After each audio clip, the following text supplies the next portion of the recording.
சோஸ்திரம் சோஸ்திரம் சோஸ்திரம் சோஸ்திரம் சோஸ்திரம்.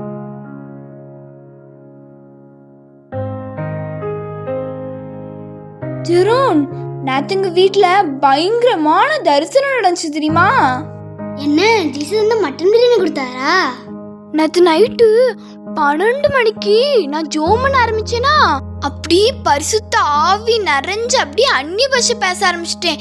என் வீட்டு பூனெல்லாம் அதை பார்த்து பயந்து ஓடிட்டு 4 மணி நேரம் ஜெபிச்சிருக்கேன். இதெல்லாம் சப்ப மேட்ரு. நேற்று நைட்டு நான் 6 மணி நேரம் முழங்கால் போட்டு ஜெபம் பண்ணதால என் ஃபேன் டே கிழிஞ்சிட்டு.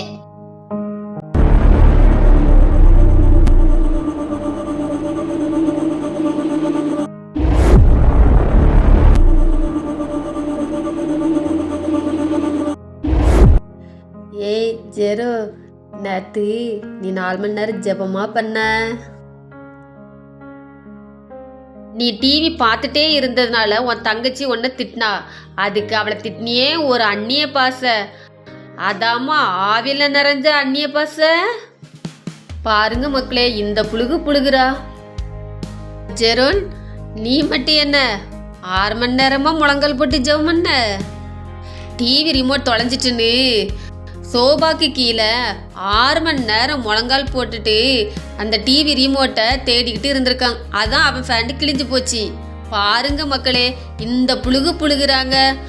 அதுவும் சர்ச்சில் வந்து இந்த புழுகு புழுகுறாங்க. உலகமே தாங்குமா? சோஸ்திரம் தம்பி, சபை வாசல்லையே உங்க 2 பேரோட ஆவிக்குரிய சத்தம் பயங்கரமா கேக்குது. ரொம்ப சந்தோஷம். சோஸ்திரம்மா, இந்த சபை தான் என் உயிர் மூச்சே. நீங்க என்ன வேணாலும் சொல்லுங்க, நான் பண்ணிருந்தேன். ஆமா பாஸ்டரம்மா, இந்த வாரம் யூத் மீட்டிங் இருக்குல்ல, அதுக்கு என்ன தேவையோ அதை நான் பார்த்துக்கிட்டேன். ரொம்ப சந்தோஷம்ப்பா. உங்கள் 2 பேர்த்திட்டையும் நான் ஒன்று சொல்லணும்னு நினச்சேன். இந்த வாரம் சனிக்கிழமை காலையில் ஒரு 4 மணிக்கு சர்ச்சுக்கு வர முடியுமாம்மா? சனிக்கிழமை காலையில வர முடியாது. ஏம்மா? அது ஒரு ஆவிக்குரிய மீட்டிங் இருக்கு, கொஞ்சம் அவசரமா போகணுமே. எந்த ஆவிக்குரிய மீட்டிங் ஜெரோ? போகணுமா? அது வந்து அவசரமா போகணுமே. சரிம்மா. தம்பி ஜெரோ, நீயாவது வர முடியுமாப்பா? சனிக்கிழமையா? அதாவது எனக்கு காய்ச்சல் வரும்னு என் உள் மனசு சொல்லுது. சரிப்பா, உடம்ப பார்த்துக்கோங்க. சரிம்மா, நம்ம அப்புறமா மீட் பண்ணுவோம். பாய். பாஸ்டர், இவங்கள நம்பாதீங்க. இவங்க 2 பேரும் ஃப்ரைடே நைட்டு ஃபுல்லாக மொபைலை பார்த்துக்கிட்டு சனிக்கிழமை காலையில் 4 மணிக்கு தான் தூங்கவே ஆரம்பிப்பாங்க. அதனால அவங்க சனிக்கிழமை ஃபுல்லாக எந்திரிக்கவே மாட்டாங்க. அதுக்கு தான் இந்த புழுகு புழுகுறாங்க. இவங்க மீட்டிங் போகிறாங்களாம், இவங்களுக்கு காய்ச்சலாம். நம்பவே நம்பாதுங்க பாஸ்டரம்மா.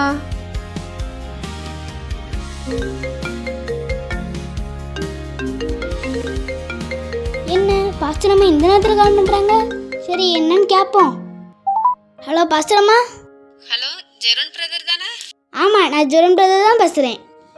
பிரதர், நீங்கள் சர்ச்சு கட்டட விலைக்கு ஒரு 5000 தாரேன்னு சொல்லியிருந்தீங்க. இப்போ பணம் கொஞ்சம் தேவைப்படுது. சிமெண்ட் மூட்டை வாங்கணும், கொஞ்சம் தர முடியுமா? ஐயோ பாஸ்டரம்மா, எங்கள் வீட்டில் ஒரே சோதனை, ஒரே பண பிரச்சனை. அதனால் என்னால் இப்போ கொடுக்க முடியாதே. சரி தம்பி, உங்களால் எப்போ முடியுமோ அப்போ கொடுங்க. சரிம்மா, பாய்.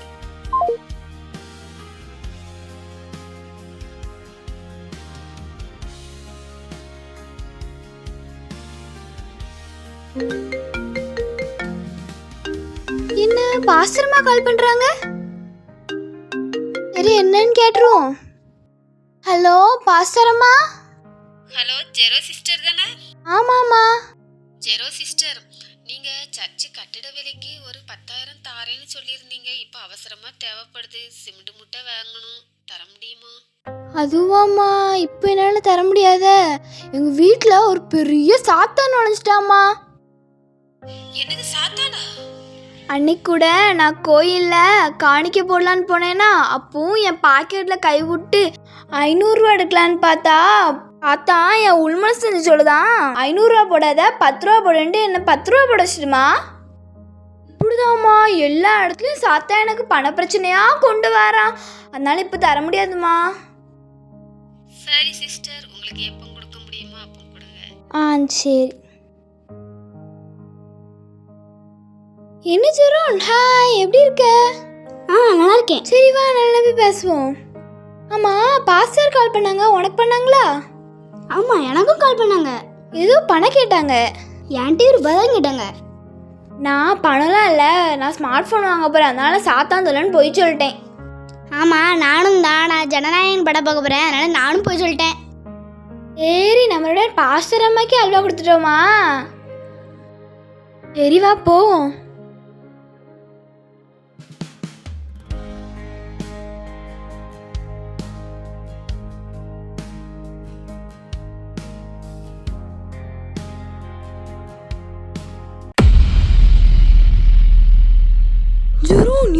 இது நீ நதிக்கு சொன்ன மாதிரி கூறி வச்சுட்டு போற மாதிரி இருக்கு. லைட் வேற திக்கி திக்கி எரியுது.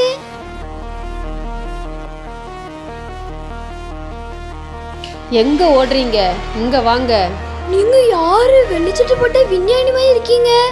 நான் வேற யாரும் இல்லை, உங்க மனசாட்சி தான். போதும், நிறுத்துங்கள் உங்க நாடகத்தை. நீங்க மனிதர்களை ஏமாற்றலாம், பாஸ்டரை ஏமாத்தலாம், ஆனா எல்லாம் வச்சையும் பார்த்து கொண்டிருக்கிற தேவனை ஏமாற்ற முடியாது.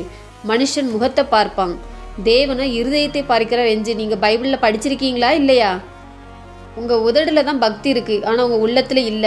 தேவனுடைய சபைக்கு கொடுக்க வேண்டிய பணத்தை நீங்க திருடி சொகுசு வாழ்க்கை வாழ ஆசைப்படுறீங்க. இந்த வெளிவேச பக்தி உங்களை நரகத்துக்கு தான் கொண்டு போய் சேர்க்கும். சாரி ஏஞ்சல், நாங்கள் வெளி உலகத்துக்காக பக்தி வேஷம் போட்டுட்டோம், சபையில் நல்ல பேர் வாங்கணும் அப்படிங்கிறதுக்காக இப்படிலாம் பண்ணிட்டோம். என்ன உண்மையாக கர்த்தர் வேலையில் நல்லா நடப்போம். Sorry angel.